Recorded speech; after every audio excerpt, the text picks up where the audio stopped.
Good day ka brother.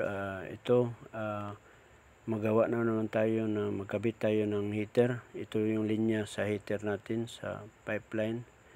So yan ka brother, na kabit ko na ang ating shower. So ito, kita nyo dito sa right side, yan ang galing ang tubig, linya ng tubig, at dito naman yung sa kabila papasok yung mainit na tubig. Yan. So dito makita mo yung angle bulb. Naglagay tayo ng angle bulb dito, nanggagaling yung galing sa heater yung tubig na papunta dyan. So explain ko mamaya kung saan papasok yung mainit at malamig na tubig. Yan. Ito, binuksan ko para maklaro. Yung blue, dyan pupunta yung tubig na galing sa gripo, yung sa linya talaga na malamig. Yan. In. At saka yung outlet na yung red, yung outlet yan pupunta yung ito yung sa inlet malamig, dito sa red is yung mainit na, ito galing sa heater. Yun, papasok na doon sa sa selector natin. So yan.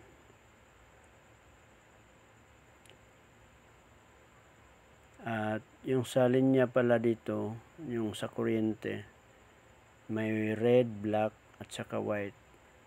Yung positive yung red, saka may black, at saka itong white yung sa grounding. Yan.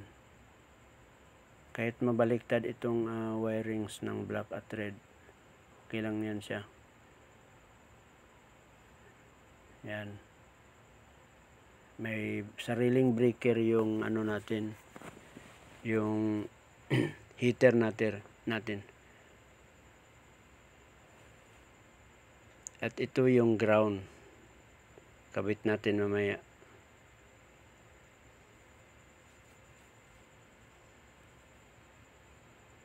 Yan, nakabit ko na yung wirings at saka yung ground.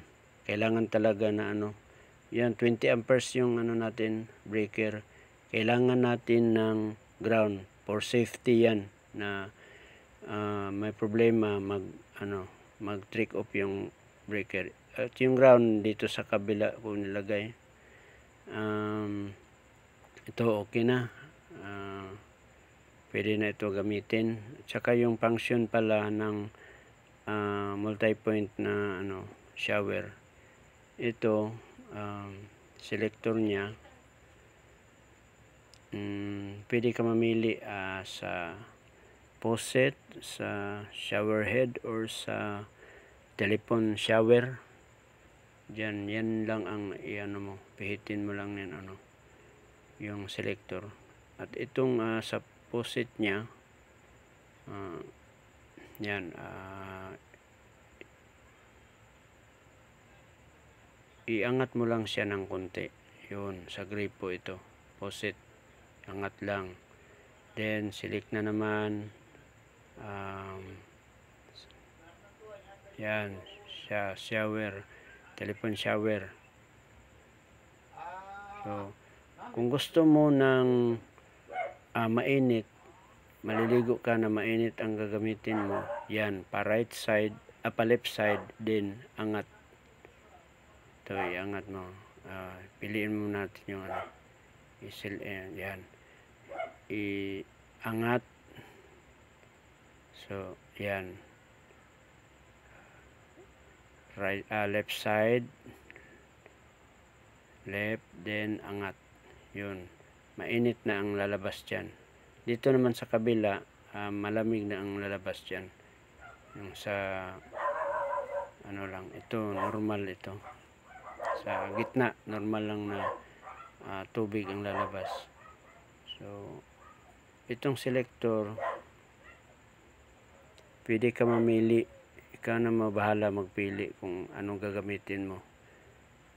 Mag-click man yan siya, maano mo. So, ito din, yung function nito, paluwagan mo lang, yan, screw niya yan, tapos, pwede mo siya iangat pataas or pababa kung anong gusto mo. Yan ang function nito. Tapos, kung okay na, i-lock mo lang siya para right. Yan.